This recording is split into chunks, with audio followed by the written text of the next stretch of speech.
Hello, I'm standing here in Balwyn, in the nicest part of Balwyn, which is Deep Dean. And I just want to update the viewers on the marketplace in Melbourne, December versus today. The property behind me is a 6-unit development.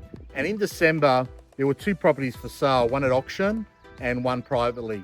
The one that was sold at auction was a top level, 2-bedroom, 1-bathroom, 1-car apartment that was fully renovated. And it was very, very tastefully done. And it sold at auction for $690,000. The apartment below that property didn't sell, and it struggled to get to $610,000. Now the renovations weren't as good, and the optics weren't as great as well.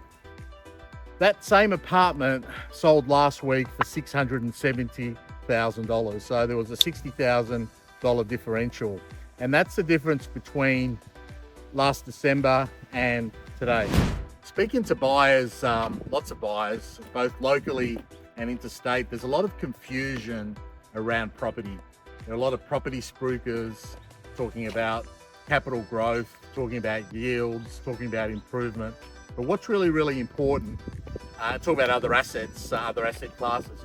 But what's really, really important to know is timing is important. A lot of people talk about holding something for long term, but also the timing of the purchase is really, really critical.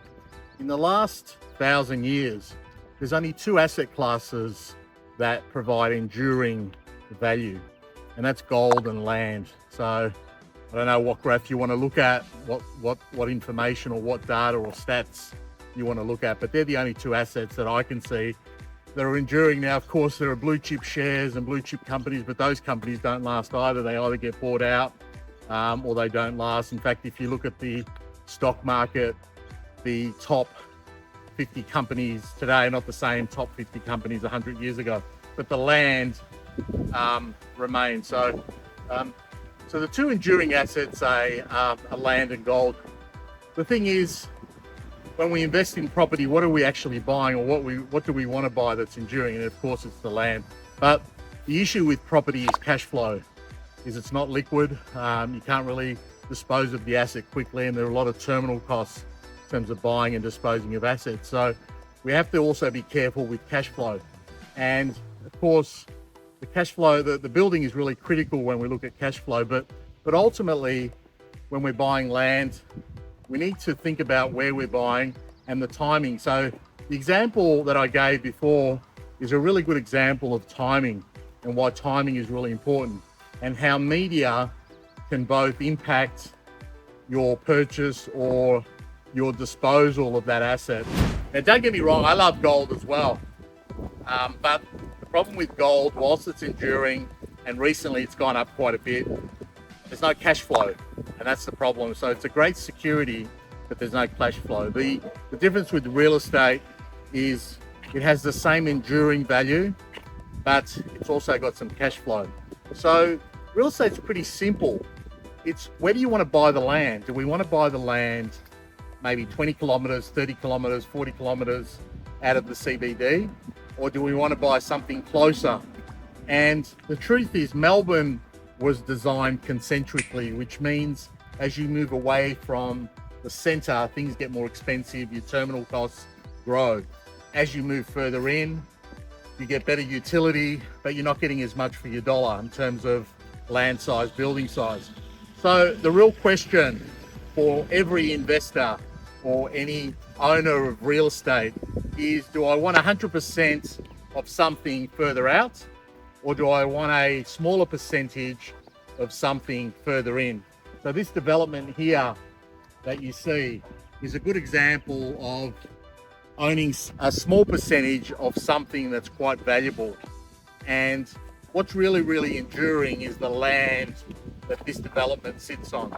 But what's even more important is, if you're going to make a purchase like this, you've really got to time it. So the question any investor needs to make after they've decided which property they want to own and buy is, when do they buy it? And I think the timing was in December, and also the timing is now.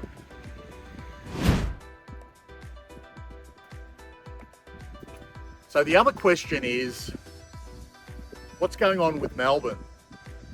So 100 years ago, or for the last 100 years, it's been Sydney, Melbourne, Brisbane, Perth, Adelaide, Hobart. Today, for the first time that I can recall, it's Melbourne, Brisbane, Perth, Adelaide, Melbourne, Hobart. So how long is that going to last? Now, and more importantly, why is that happening? Well, has Melbourne really changed? No. Therefore, the issue is the government, and the issue is the taxes, and really the management of the state. So the problem's not Melbourne, the problem is the governance of Melbourne. So as an investor, you've got to think, do I want to buy in Melbourne? Yes, because it's at a cyclical low. And what's the issue? Well, it's the government. And a smart investor knows that things will change inevitably. And that's the other reason why now is the time.